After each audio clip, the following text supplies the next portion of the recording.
Aos 12 anos, Rosiane sofreu uma grave queimadura de 3º grau. A ferida não cicatriza e ela já estava cansada de lutar, mas clamou a Deus e a cura veio como um milagre. 2 anos depois, Rosiane sofreu uma tentativa de estupro. Livra-se de tamanha violência porque o estuprador desiste no último minuto. O olhar arregalado do homem denuncia: Deus acabara de agir. A convidada de hoje vai contar em detalhes essas 2 histórias. Momentos que ela viveu que demonstram como Deus cuida de nós o tempo todo. Rosiane, seja bem-vinda ao programa Prova Viva. Que prazer tê-la conosco e saber que eu posso conhecer mais uma pessoa que é prova viva do poder de Deus. Fique à vontade no nosso meio para contar, então, essas 2 experiências, em princípio, traumáticas, difíceis, mas que o Senhor a atendeu por bondade e vontade dele. Seja bem-vinda. Obrigada. Primeiro eu quero agradecer a oportunidade, que de fato, entendendo e sabendo que há 25 anos o Senhor já sabia desse dia, né? E que esse testemunho alcançaria vários corações. E realmente, viver o que eu vivi são prova viva do poder de Deus, daquilo que Ele pode fazer por você e principalmente do cuidado dEle em meio a uma situação totalmente adversa e eu pude viver isso. Conta um pouquinho de você, quem você é, Sim. da sua vida um pouco pessoal, né? Até antes, a gente tem um entendimento da sua história. Bom, eu hoje trabalho com cerimonial de casamentos, eu sou assessora de eventos, mas nem sempre estive nesse mercado. Isso é recente, tem 6 anos. Mas a minha vida com Jesus, ela começou bem cedinho. Eu conheci Jesus aos 12 anos de idade. Eu me converti dentro de casa, totalmente atípico, né, para uma criança de 12 anos. Mas eu acredito que o Senhor que preparou todas essas experiências para que a minha salvação chegasse cedo, né? Talvez por me blindar desse mundo mal, né, do que o inimigo talvez estava planejando me destruir. Então, assim, tudo começou, eu vou voltar um pouquinho antes, eu estava conversando com a minha mãe e ela me lembrou que quando eu tinha 4 meses de idade, eu fui desenganada pelos médicos. E ela chegou em casa, porque o médico o pediatra era meu tio, e ela chegou em casa e ele falou para ela, falou assim: Marília, leva sua filha, porque eu não quero ser o médico que vai atestar o óbito dela. E a minha mãe foi para casa e naquele dia ela fez uma oração, mesmo sem conhecer Jesus. Ela disse a ele que devolvesse a saúde a mim, que eu viveria para ele. Ela estava determinando meu futuro. Olha, né? E o poder de uma palavra de uma mãe, né? E da autoridade que Deus instituiu. Sim. Quando libera a palavra de bênção, o Senhor assina embaixo. Sim. E 12 anos depois, foi a minha primeira experiência com a queimadura. Eu tinha, contando um pouco o caso, eu tinha ajudado a minha avó a levar o lixo para a rua. E no retorno, eu voltei para a cozinha e fui lavar minhas mãos. E minha irmã estava no fogão. O fogão ficava de costas para a cozinha, para a pia. E no que ela virou com a panela quente, ela não viu que eu estava ali. E ela deixou aquela água derramar no meu braço. Sem querer, claro. Mas quando ela se virou, automaticamente a água caiu no meu braço. Instintivamente, eu puxei a manga da minha camisa, né, da minha camiseta. E no que eu puxei, a minha epiderme foi junto, completamente. Então, ui, que dor. Foi uma dor, eu falo que foi uma dor fria, porque eu gritei muito alto. Que foi uma dor congelante, assim, foi uma dor que me tirou o fôlego. E aí eu olhei para minha pele, eu vi os meus músculos, eu não sei direito, porque eu não sei explicar tecnicamente. Que eu olhei meu braço e eu falei, meu Deus. E aí eu chamei minha avó e falei para minha avó, vó, vem cá. E ela veio, aí eu falei, se Deus me curar e não deixar em mim nenhuma marca, eu vou viver para servi-lo. Mas eu vinha de um contexto de vida que eu não sabia uma referência de Deus, assim. Ao mesmo tempo que eu tinha, que eu ia na igreja católica e não concordava com algumas coisas de lá, eu ia em centro espírita kardecista com a minha tia, eu escutava minha outra tia falar de Jesus, então eu não tinha uma referência de Deus. Eu não sabia realmente o que era viver para Deus, mas o Senhor sabia, né? E aí eu falei isso para minha avó e o vizinho veio, um taxista, para me levar para o hospital, correndo, e aí me deram atendimento. E aí só que isso que eu falei me deu um banho de água fria quando o médico me falou que eu ficaria com uma cicatriz muito grande por causa do nível da queimadura, né, que tinha sido 3º grau na parte de cima do braço e 2º grau na parte de baixo. E aquilo eu já fiquei com muito medo de ficar com o meu braço deformado. Mas criança, você não, né, não raciocina muito. Ele passou a receita para minha mãe, com as medicações que a gente teria que passar, e fomos embora. E eu lembro que foi em dezembro, isso aconteceu em dezembro, era uma época fria, a minha mãe teve que arrancar todas as mangas das minhas camisas, das minhas blusas de frio, porque eu não podia ficar com nada em contato. E foi quando os meses passaram, passou um mês e nada dos medicamentos fazerem efeito. E aquilo foi crescendo, merejava não sei se a palavra seria essa, mas o braço produzia um líquido amarelo com um odor muito forte. E as pessoas tinham um certo receio de chegar perto de mim. Uma repulsa. Uma até, repulsa. né? E eu notava isso nas pessoas, nos meus colegas de escola e tal. E foi passando o tempo, passaram uns 2 meses, se eu não me engano, aquilo não cicatrizava. E eu me lembrei do que eu tinha falado. Falei, meu Deus, eu fiz uma promessa. Na minha cabeça era uma promessa. De que eu serviria a Deus. Que eu serviria a Deus, mas e agora? Como que é isso? E chamei minha mãe, falei, mãe, eu já sei por que o meu braço não cura. Porque eu fiz uma promessa para Deus e eu preciso cumprir essa promessa. E minha mãe falou, minha filha, você é uma criança, Deus não vai levar isso em consideração. Fica calma, os medicamentos vão fazer efeito. E aí, eu muito angustiada, porque para dormir era muito difícil, eu tinha que colocar um travesseiro debaixo do braço, e eu não podia mexer. Para tomar banho era muito difícil, eu tinha que tomar banho morno de um lado e frio do outro. Então, eu me lembro que naquele dia eu falei, mãe, eu preciso conversar com Deus a respeito disso. E para uma criança de 12 anos, eu falei, hoje eu entendo assim, né, diferente essa minha postura, assim. Aí eu fiz uma oração e falei, Senhor, eu te prometi que eu te serviria se o Senhor não deixasse cicatriz no meu braço. E eu vou fazer isso. Eu vou entender como é isso. E no dia seguinte, ao tomar banho, eu percebi que a água morna, ela caiu do lado do meu braço, mas não doeu. Eu pensei, vou tomar banho morno. E à medida que a água foi caindo, aquela crosta foi descendo, foi saindo aquela casca, eu vi o meu braço com a pele perfeita embaixo. Isso de um dia para o outro? De um dia para o outro. Uma pele fininha, quase que uma gelatinazinha, transparente. Mas eu vi a minha pele sendo regenerada. E aquilo eu gritei minha mãe no banheiro, falei, mãe, Deus me curou, Deus me curou, Deus me curou. Mãe, Ele não deixou os remédios fazerem efeito porque Ele tinha que me curar. E aquilo, o meu braço simplesmente foi regenerado. Eu não tenho nenhuma cicatriz. Nenhuma cicatriz. Glória a Deus. Nenhuma pele repuxada, eu não tenho nenhuma pele de cor diferente. Eu fico até emocionada no dia que eu me emociono com isso, porque foi uma experiência muito real do poder de Deus.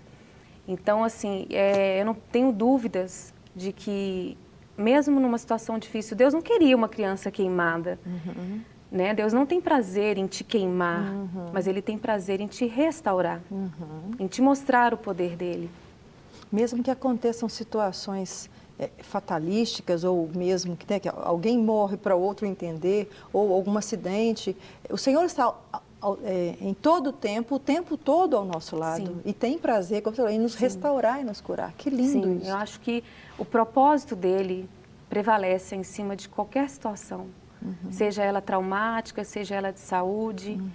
Basta você continuar crendo que ele é o mesmo ontem, hoje e que ele pode fazer. E a sua mãe, aceitou, entendeu? Sim. Creu junto com você quando você chamou, mãe, vem cá, porque o Senhor, Deus me curou. Ela ficou muito surpresa quando eu contei para ela que eu estava sendo chamada para contar esse testemunho, porque ela se lembrou de todos os detalhes comigo. Ela falou, você lembra disso, filha? Ela entende completamente que foi uma cura que veio do Senhor para a minha vida, assim, que era realmente motivo de testemunho, entendeu? E como é que foi a sua reação e a sua atitude a partir daí para buscar esse Deus e cumprir o voto que você havia feito com ele? Sim, eu fui passar férias na casa da minha tia, a minha tia que falava de Jesus, e ela, conversando com a gente e falando de Jesus para a gente, nos apresentou o plano de salvação, mas de uma maneira bem didática pela idade, né? Ela explicou que você tinha que orar e que tinha que confessar os seus pecados e aceitar o Senhor como seu único Senhor e Salvador. E eu lembro que eu, na minha inocência, eu não sabia o que era pecado de direito, assim. Eu fui lá atrás, na área de serviço, me ajoelhei e contei para Deus aquilo que eu já tinha feito de errado e que talvez fosse o meu pecado. E ali dentro de casa eu aceitei Jesus. Glória a Deus. Alguns dias depois a gente foi à igreja, diante da igreja nós também fizemos a confissão. Eu falo nós porque foi eu e minha irmã, nós duas no mesmo dia. E aí começou a minha caminhada com o Senhor. Ótimo. Eu lembro que eu realmente vivi aquele primeiro amor, porque eu não precisava de mais uma prova maior, eu só precisava conhecer esse amor, né? E eu me preparei prontamente depois disso a fazer o batismo, o discipulado. E até hoje, graças a Deus, eu ando com Jesus, Ele é meu maior tesouro, não abro mão mesmo. Mas passado um tempo, mesmo já conhecendo Jesus, eu acredito muito, né, que o inimigo das nossas almas, ele maquina o mal contra nós. E ele continuou maquinando o mal contra mim. E eu estava na casa de uma tia. Aliás, nós estávamos voltando de uma academia que ela fazia dança, quando nós entramos na garagem do apartamento, do prédio, e fomos surpreendidas por um ladrão, um suposto ladrão. Eu vi esse rapaz se encapuçando, eu imaginei que fosse alguém do prédio que tivesse de moto e fosse sair do prédio. Não coloquei maldade.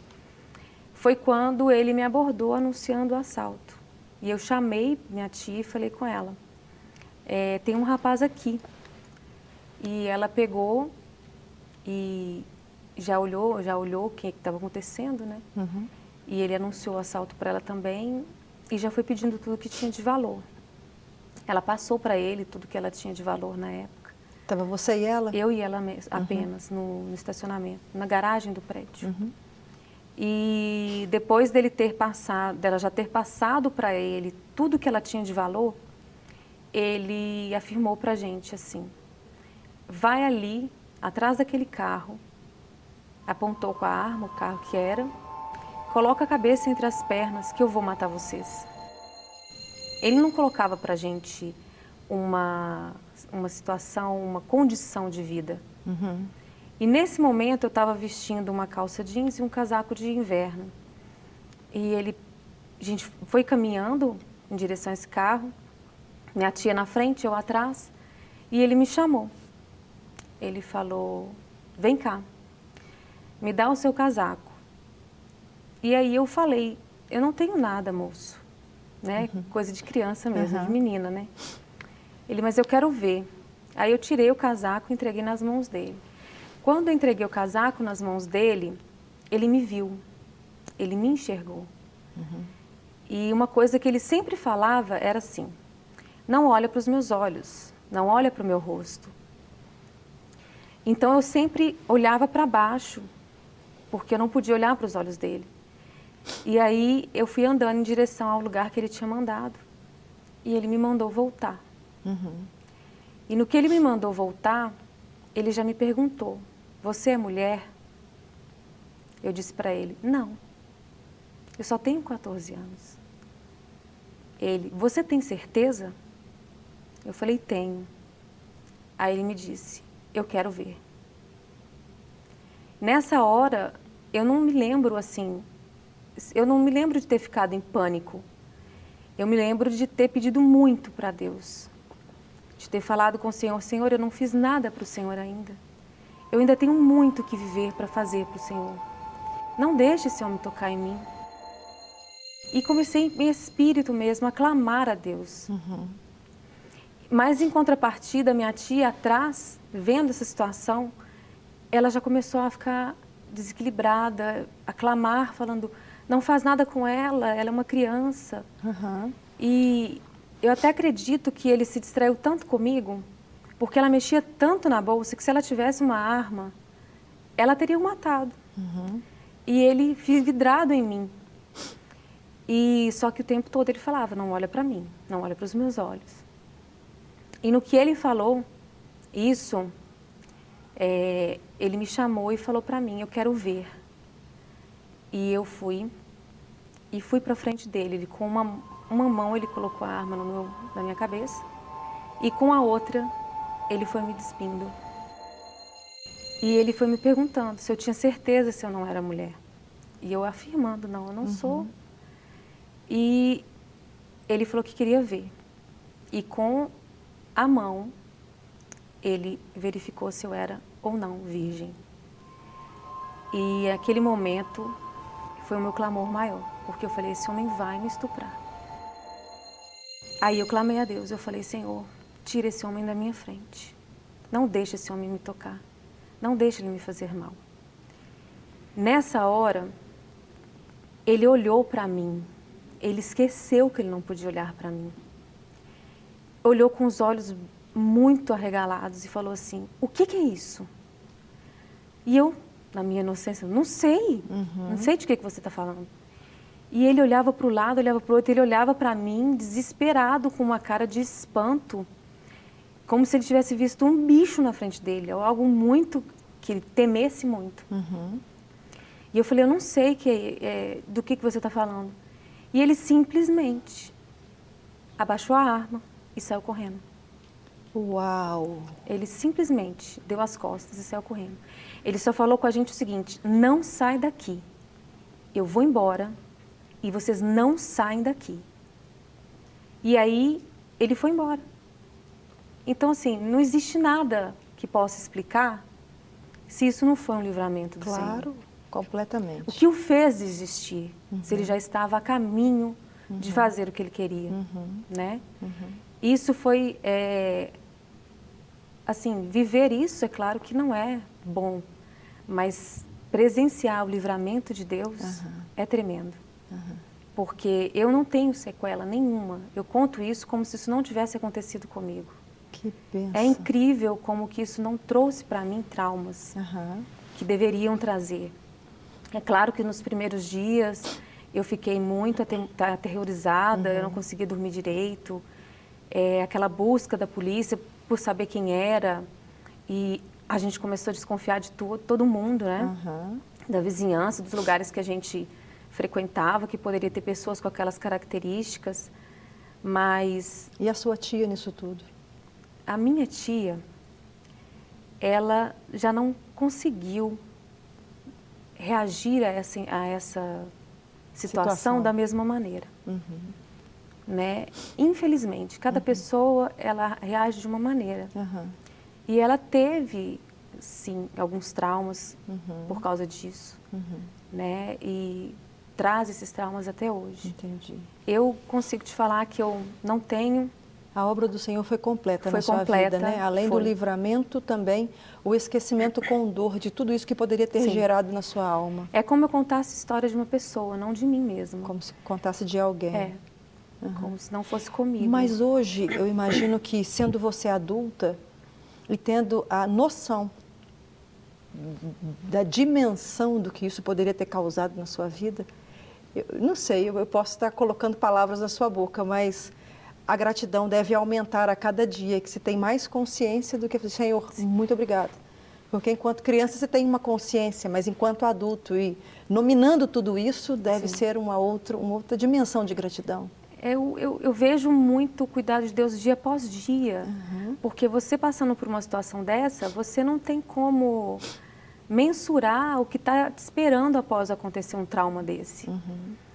Eu tinha muito medo de ficar a coitada, de ficar com lesões assim, psíquicas mesmo, sabe? Das pessoas me olharem, tadinha, sofreu um abuso, por isso ficou assim. Então, depois do ocorrido, eu orava muito e pedia muito a Deus. Senhor, se o Senhor não deixou Ele executar o mal que Ele queria a mim, não me deixe ficar traumatizada. Que isso vai, que isso me fortaleça, né? Que isso sirva, sei lá, para eu ajudar alguma pessoa que tenha passado por isso, mas que eu não tenha esses traumas. É muito interessante como que Deus ele faz e Ele faz por completo. Eu quero fazer uma pergunta a mais. Não sei, fique à vontade se não quiser responder no sentido de entrar em detalhes. Mas você é uma mulher muito bonita. O fato do homem ter desejado você e visto a sua beleza, e quando ele contemplou sua beleza, desejar fazer-lhe o mal, te trouxe alguma situação de não querer se expor para não ser vista e ser desejada? Estou falando de adolescente, estou falando de período de namoro, estou falando de períodos de solteiro, da solteirice, em que assim, não me enxerguem muito porque podem me ver e podem me desejar e posso correr um risco. Isso chegou a passar pela sua cabeça? Passou sim. Passou e eu tinha medo, eu tinha um receio, porque eu fui vivendo essa cura ano após ano. Claro. Vendo que aquilo realmente não estava tendo efeito, né? Os efeitos drásticos que poderiam ter. Mas eu tinha medo ao me relacionar, como que eu ia ser. Eu tinha medo de ao casar, como que eu ia ser. Hoje eu sou mãe. Glória a Deus. Então, assim, eu vejo que o que eu passei, nem de longe eu gostaria que um dos meus filhos passasse. E porque não é todas as pessoas que encontram em Deus esse refúgio, essa maneira de superar, né, um trauma desse. Que bênção. Mas eu vejo muito cuidado de Deus, de passar por isso e ficar, sabe, ilesa, se podemos assim dizer. Claro, claro. Rosiane, muito obrigado pela sua história, Nada, eu por declarar e realmente viver a sua palavra com o Senhor do voto. Deus, eu fiz um voto com o Senhor e vou viver para o Senhor. E o Senhor também cumpriu o dele, de guardar aqueles que obedecem e que o servem. Deus te abençoe ricamente, continue declarando essa ação de Deus, porque o Senhor se agrada disso também, de nomeá-lo como Deus Todo-Poderoso. Amém. Salmo 50:15 diz assim: Invoca-me no dia da angústia, eu te livrarei, e tu me glorificarás. Como tem sido difícil para a humanidade deste tempo, que escolheu servir a Cristo, entender que ainda existe cruz para carregar. Como as pessoas têm se queixado das suas labutas, como se estivessem carregando o fardo pesado e não o leve, que Jesus trocou com elas. No mundo teriam aflições, disse Jesus, mas Ele mesmo disse que venceu o mundo. Dessa maneira deixou claro que se confiasse nele, o que viesse para fazer o mal seria desfeito. O que caberia ao homem então era confiar e clamar. O que está descrito neste versículo é que viriam dias de angústia, de dificuldades, de aflição. E isso não era nem planejamento e nem vontade de Deus para que o homem sofresse. Mas tudo isso era resultado do pecado no mundo e no homem. O que Deus ainda estava fazendo era ter misericórdia da raça humana, dando a ela o direito de clamar por ele e receber o livramento mediante a fé na sua palavra ministrada. E o clamor não precisaria se restringir apenas a embates ou momentos angustiosos da alma. Qualquer necessidade, qualquer dificuldade ou enfrentamento teria-se a liberdade de clamar pelo Todo-Poderoso e ter sua ação e vontade voltados para proteger e conduzir ao caminho correto. Esse acesso foi conquistado em Jesus Cristo, através da sua morte de cruz e ressurreição. Não há situação que impossibilita o agir de Deus. Não há qualquer pessoa que possa parar ou atrapalhar os planos do soberano Senhor. Você recebeu não só a liberdade de pedir ajuda no dia da angústia, mas de saber que o general de guerra, que nunca perdeu uma batalha, é quem está te defendendo e vai vencer. Após receber a proteção dele, será impossível não glorificá-lo, porque diante de situações angustiantes e temerosas, onde revelam a impotência humana, poder clamar pelo Deus onipotente e ter a oração atendida, visualizando o milagre, a cura e o livramento diante dos seus olhos, é inimaginado que não se renda graças e louvores a esse Deus. Creia, confie, clame. Ele é Deus Emanuel, Ele está contigo em todos os lugares. Aguardo você aqui comigo na próxima semana para mais um Prova Viva. Não quer ficar um segundo por fora da nossa programação? Agora você pode nos acompanhar através das plataformas digitais. Não perca tempo, acesse, curta e siga-nos. Fique por dentro de tudo o que acontece por aqui. Rede Super, inspirando você.